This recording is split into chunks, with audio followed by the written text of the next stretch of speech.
practical approach to how I have treated older adults using technology. So I'm going to provide you with a couple of case studies. This is one of my patients, Lavon. She's 85 years old and has type 1 diabetes. Some of us had never fathomed that we could see an 85-year-old with type 1 diabetes, but I can tell you 10% of my patients have type 1 diabetes that are older adults, just like the rest of the population that's younger. This particular patient also has a little bit of dementia, and she lives in an assisted living facility because of that. She cannot remember how much insulin she needs to take. She has a little bit of difficulty counting carbohydrates, and so we have home health going in to provide that insulin. But she's having lots of glucose variability. She's not always eating all of her meals. She is having some dizziness episodes, and one of the most important things is that she's having some hypoglycemia unawareness.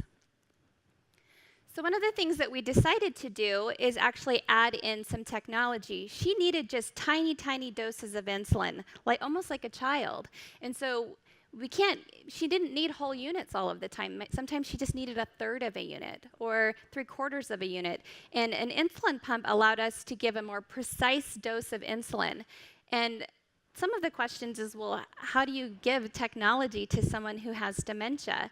And we did a ton of training. So not only did we train the patient on what she needed to do, and her job was, we're going to put this insulin pump in a pouch, don't touch it. And we did a trial. We used saline only so that if she did pull it out, no harm done. And we did this trial for about 2 weeks, so that we knew that she could actually manage the pump, because if she did pull it out for some reason, we knew that that was going to be problematic, because you need insulin going all the time.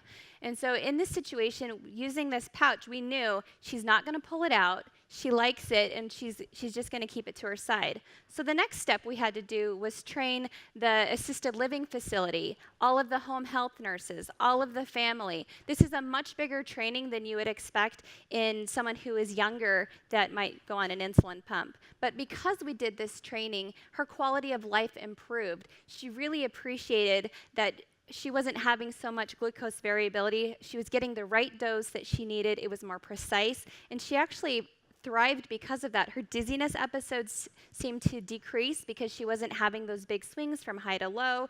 And it wasn't that she wasn't being well taken care of. She had home health there. She was getting meals. It's just that she needed a little bit more precision in her insulin, and the technology was the way to do that. I want to tell you about another patient of mine. This is a 96-year-old with type 2 diabetes, and he also has a little bit of dementia, but he's to a point where he can still live alone, but we're worried about his blood sugars. His daughter lives just up the street, and she visits every day, but she has to go to work. And so we had home health in there for breakfast and lunch to give insulin during those times, and then the daughter came and gave insulin at dinner time. But again, we had some glucose variability, and he had lots of concerns related to hypoglycemia. And so one of the things we decided to do was add in more technology. We've heard a little bit about continuous glucose monitors. Just a little bit of information about continuous glucose monitors. As of late, there's a possibility for what's called data sharing. So now we can actually see the glucose in real time. The patient can see that, but also we can transmit that data so that another care person can see that. In kids, we often see the parents monitoring blood sugars while they're at school, but the opposite is true when you get into an older adult situation. The kids are watching the parents. And so this is what we did. We had the daughter keeping an eye on her dad, watching for glucose variability. The nurses on the home health care team were also watching for variability so that they could intervene, and then they had contacts with the neighbors who could go over and visit in an emergency situation. In this particular patient, even though he had a little bit of dementia, he knew what to do when he had a low blood sugar, and he treated appropriately.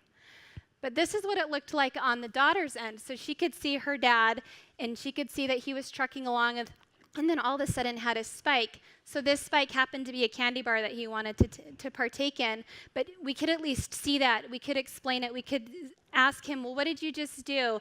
And even if he wasn't able to recall it, sometimes the home health, because they were in there twice a day, they could see, what wrappers do we see, so they could see that there was, a Reese's wrapper on the kitchen table. They could tell what probably took place. And so this is a way where technology has really helped two of my patients. So just want to reiterate the training aspect. It takes a longer amount of time to train someone on a technology like this. When you train someone brand new in the office on an insulin pump, typically the max is 2 hours. A continuous glucose monitor, it's typically a 1-hour training. But it took a lot more training for these individuals just because of the cognitive changes. They had dementia. We still were able to use the technology in those cases, but we needed to involve other people. Who are the other care providers? Who are the other family members? And then we had to tailor it to that person. And I think that sometimes it can be scary with an insulin pump, especially, that device is giving insulin. What happens if she pushes the button and delivers extra? There are some safety checks in place where we can lock the patient out of giving herself insulin. We made sure that she was trained to know that if it ever came out that someone was notified. We also trained the staff, whenever you take this patient to the toilet, please make sure that the insulin pump is attached. So there was a lot of safety issues that had to go into this training, but it definitely helped.